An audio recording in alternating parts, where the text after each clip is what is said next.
Welcome to nursing টটকা। তো তোমরা যারা 2024-এ এএনএম এবং জিএনএম এন্ট্রান্স দেবো তার কথা ভাবছো, তাদের জন্য আমি কিছু গুরুত্বপূর্ণ কথা আজকে তোমাদেরকে বলবো। তো প্রথমেই দেখো, তোমাদের কিন্তু এন্ট্রান্স এক্সাম এখনও 6 থেকে 7 মাস কিন্তু বাকি আছে। তো তোমরা এখন থেকে প্রিপারেশন নিতে শুরু করতে হবে। তো তার জন্য কিভাবে এক্সামটা কন্ডাক্ট হয়, তার সিলেবাস কী, কীভাবে পরীক্ষা হয়, তার সমস্ত তথ্য কিন্তু আমি তোমাদেরকে জানাবো। প্রথমেই বলে রাখি যে পরীক্ষাটা কিন্তু কন্ডাক্ট করে Paschimbanga joint entrance examination board, অর্থাৎ West Bengal joint entrance examination board. তোমরা কিন্তু সমস্ত ইনফরমেশান ও কোন ওয়েবসাইটে পাবে সেটা বললাম তোমাদেরকে, WBJEE। তো এই ওয়েবসাইটে কিন্তু তোমরা সমস্ত ইনফরমেশান তোমরা পাবে। এরপর চলো তোমাদেরকে আমি সমস্ত ডিটেলস আস্তে আস্তে সব বলছি, সিলেবাস কী কীভাবে পরীক্ষা হয় চলো দেখা যাক। প্রথমেই দেখো কোন কোন সাবজেক্টে তোমাদের পরীক্ষা হবে। Life science, physical science, basic English, mathematics এবং জেনারেল নলেজ। তো কোন সাবজেক্ট থেকে কটা করে কোশ্চেন আসবে দেখো, ক্যাটাগরি 1 এবং ক্যাটাগরি 2। আমি তোমাদেরকে সব ডিটেলস বুঝিয়ে দিচ্ছি, ভালো করে শোনো। ক্যাটাগরি 1 কিন্তু লাইফ সায়েন্স থেকে কোশ্চেন কিন্তু 30টা আসবে, এবং ফিজিক্যাল সায়েন্স 15টা, বেসিক ইংলিশ 15টা, ম্যাথামেটিক্স 10টা আর জেনারেল নলেজ কিন্তু 10টা। এরপর আসি ক্যাটাগরি 2তে। ক্যাটাগরি 2তে কিন্তু লাইফ সায়েন্সের 10টা আর ফিজিক্যাল সায়েন্সের 5টা কোশ্চেন আসবে। আর বাকি ইংলিশ, ম্যাথামেটিক্স এবং জিকে থেকে কোনো ক্যাটাগরি 2-র কোশ্চেন আসবে না। ক্যাটাগরি 1 এবং ক্যাটাগরি 2 এর মধ্যে কি পার্থক্য চলো তোমাদেরকে বলে দিই। ক্যাটাগরি 1-এ প্রত্যেকটা কোশ্চেন কিন্তু 1 নম্বর করে থাকবে, এবং ক্যাটাগরি 2-তে কিন্তু প্রত্যেকটা কোশ্চেন 2 নম্বর করে থাকবে। তো এরপর বলি আর একটা প্রশ্ন, ক্যাটাগরি 1-এ কিন্তু তোমাদের 4টে যে অপশান থাকবে তার মধ্যে 4টে অপশানের মধ্যে একটাই কিন্তু সঠিক অ্যান্সার হবেই। আর ক্যাটাগরি 2-তে কিন্তু একটা অথবা তার বেশি সঠিক অ্যান্সার থাকতে পারে। তো প্রথমেই তোমাদের কিন্তু এটা ক্লিয়ার হওয়া দরকার যে ক্যাটাগরি 2-এর কোশ্চেনগুলো কিন্তু 2 নম্বর করে, তাই এগুলোর জন্য কিন্তু সাবধানে তোমাদেরকে অ্যান্সার করতে হবে। তো টোটাল তোমাদের মার্কস কিন্তু হচ্ছে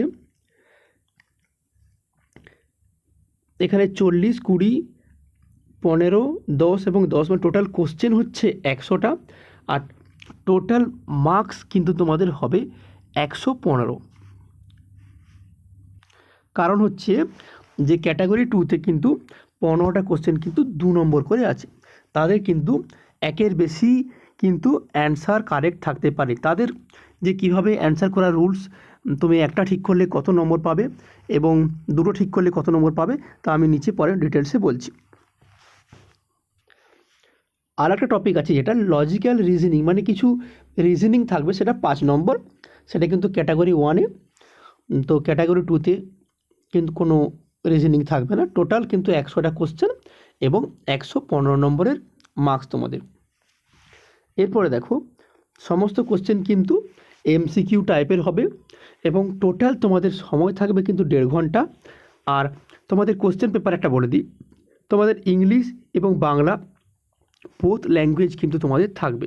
আমি তোমাদের কোশ্চেন পেপার পরে দেখাবো। প্রত্যেকটা কোশ্চেনই কিন্তু প্রথমে ইংলিশ তারপরে বাংলা এভাবে থাকবে।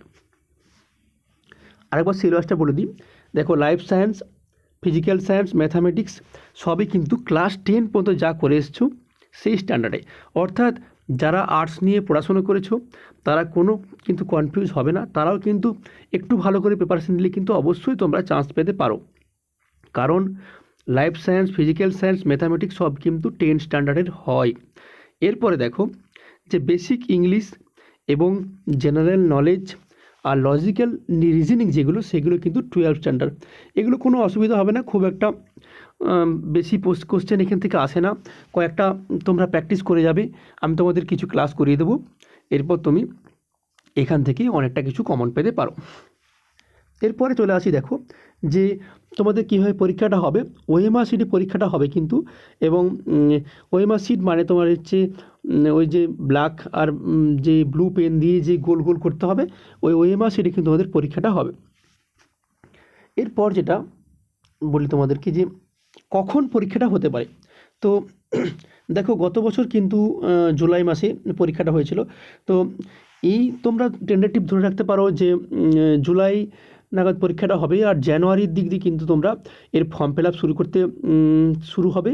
তো তোমরা ওয়েবসাইটটা ফলো করো আর আমাদের চ্যানেলটা ফলো করো। আমরা কিন্তু তোমাদের ফর্ম ফিল আপ বেরোলে কীভাবে ফর্ম ফিল আপ করবে এবং তার সমস্ত ডিটেলস আরও তোমাদের ভালোভাবে আলোচনা করব। এরপর আসি স্কোরিং ম্যাথোডোলজি, মানে তোমাদের কি যে তোমাদের নেগেটিভ মার্ক আছে কি না এই সম্বন্ধে আমি তোমাদেরকে আগেই বললাম, যে তোমাদেরকে পরে বলছি।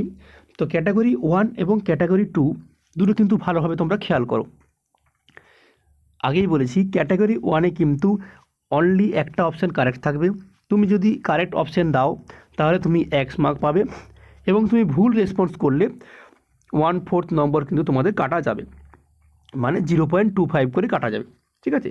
আর কোনো অ্যাটেম্প না করলে সেখানে কিন্তু কোনো নেগেটিভ মার্ক হবে না, মানে তুমি যদি অ্যাটেম্প না করো।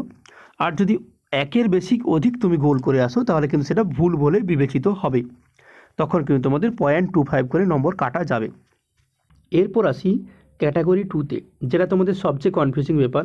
এখানে কিন্তু একটা অথবা তার বেশি অ্যান্সার কারেক্ট থাকতে পারে।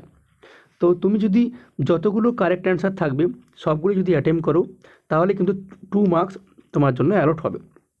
আর যদি একটাও কিন্তু ভুল মার্ক করো, ধরো একটা ঠিক একটা ভুল মার্ক করেছো, তাহলে কিন্তু তোমার টোটাল 0 বলে এটা কিন্তু তোমাদের কিন্তু বিবেচিত করবে, মানে এটার জন্য তুমি কিন্তু কোনো নম্বর পাবে না। পুরো সঠিক করতে হবে। আর যদি তুমি একটা ঠিক করো আর আরও যদি কোনো ঠিক অ্যান্সার থাকে, বাকিগুলো যদি না অ্যাটেম্প করে থাকো, তাহলে কিন্তু নম্বরটা এভাবে হবে 2 × number of the correct option marked by total of the number of the actually correct option. Suppose ধরো দুটো অপশান তোমার ওখানে কারেক্ট আছে, দুটো অ্যান্সার কারেক্ট হবে, তুমি একটাই দাগ দিয়েছো, মানে তুমি পাচ্ছ 1। কিন্তু ধরো এখানে তুমি 3টে কারেক্ট অপশান আছে, তার তুমি দাগ দিয়েছো একটাতে, তাহলে কিন্তু তুমি পাবে 2/3, মানে 2/3 তুমি পাচ্ছ, ঠিক আছে, টোটাল মার্কস। তো এই হলো সিস্টেম, ঠিক আছে। এভাবে কিন্তু ক্যালকুলেট হয়ে হিসাবটা হবে। তো এখানে কিন্তু ভুল করলে, যদি কোনো ভুল অ্যান্সার দাও, এখানে কিন্তু 0 হবে, কোনো নেগেটিভ হবে না।